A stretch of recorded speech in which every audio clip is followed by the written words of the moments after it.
अस्सलाम वालेकुम। यूनानी हॉस्पिटल निज़ामिया टिब्बी कॉलेज के स्टूडेंट्स माशाल्लाह 2 महीने से लगातार रोज़ प्रोटेस्ट कर रहे हैं। ये बहुत ही काबिल तारीफ़ है। इन सभी भाई और बहनों को मेरे इनकी हिम्मत को, इनके जज्बे को मैं सलाम करती हूँ। हम सबको चाहिए कि हम इनकी हिम्मत अफ़ज़ाई करें, इनके हौसले को बढ़ाएं। सभी के कुछ ना कुछ मसरूफ़ियात रहते हैं, लेकिन फिर भी ये स्टूडेंट्स रोज़ टाइम निकाल कर प्रोटेस्ट कर रहे हैं। तो बस इसी तरह बेखौफ और बेबक होकर हमें अपना हक़ हासिल करना है। इतना जुल्म हो रहा है हमारी कौम पर। दिल्ली में उन पे ही हमला करवा कर उनको ही हमलावर बोल रहे हैं। नाजायज़ लोगों को अरेस्ट करके लेके जा रहे हैं। जो बंदा मंदिर की हिफाजत कर रहा था उसको भी उठा के लेके चले गए। तो ऐसा नहीं होना चाहिए कि हम थक गए या रुक गए। अभी बहुत दूर तक जाना है और हमें ये हुकूमत को गिराना है।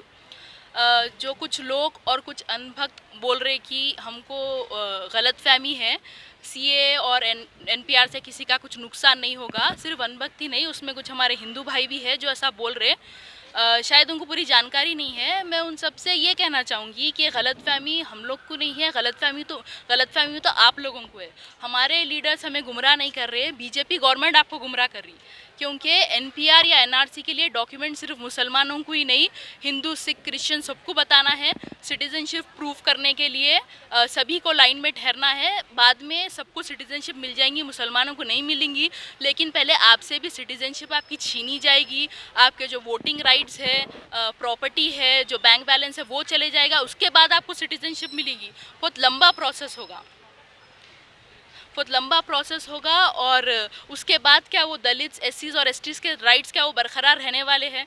पाकिस्तान, बांग्लादेश और अफ़गानिस्तान के कुछ लाखों हिंदू सिख्स के लिए क्या पूरे 133 करोड़ हिंदुस्तानियाँ परेशान होंगे? और एनपीआर के फॉर्म में जो इन्फॉर्मेशन लेने वाले हैं वो तो उनके सियासी फ़ायदे के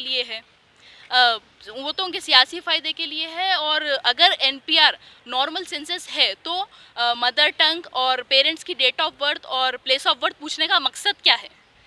अनभक्त इतने अंधे हैं कि समझो अपना देश एक कश्ती है, समुंदर में ऐसा डूब रहा, तो नीचे जो जा रहा वो उन लोगों को नहीं दिखता। जो ऊपर का देख के बोलते कि हमारा देश आगे बढ़ रहा, ऊपर जा रहा। क्या 6 साल में अब तक अच्छे दिन आ गए? क्या आप लोग के अकाउंट्स में 15 लाख आ गए? इकोनॉमी पूरी स्लो डाउन हो गई है, अनएम्प्लॉयमेंट बढ़ गया है, करप्शन बढ़ गया है, राइट्स हो रहे हैं हर जगह, पूरी मीडिया जो है वो कैप्चर हो चुकी है, किसानों का भी नुकसान हुआ है, वो भी सुसाइड कर रहे हैं। आखिर फ़ायदा क्या हुआ हमको बीजेपी गवर्नमेंट से अब तक? जो ट्रंप आके चले गया और जो ओबामा आके गए थे उससे क्या आप लोग खुश हैं? हमारे अकाउंट में तो 15 लाख नहीं डाले मोदी, लेकिन खुद जो है 15 लाख का सूट पहन लिया था ओबामा आए जब तक। ओबामा आए जब, उनके पास खाली एक ही मुद्दा है, पाकिस्तान। आखिर पाकिस्तान से हमको करना क्या है? उन्होंने जो पाकिस्तान करा वो हम लोग को करना ज़रूरी है। उन्होंने अगर कुएं में कूद गए तो क्या हम भी जाके कुएं में कूद जाते हैं? पाकिस्तान एक मुस्लिम कंट्री है और इंडिया एक सेक्युलर कंट्री है। फ़र्क है।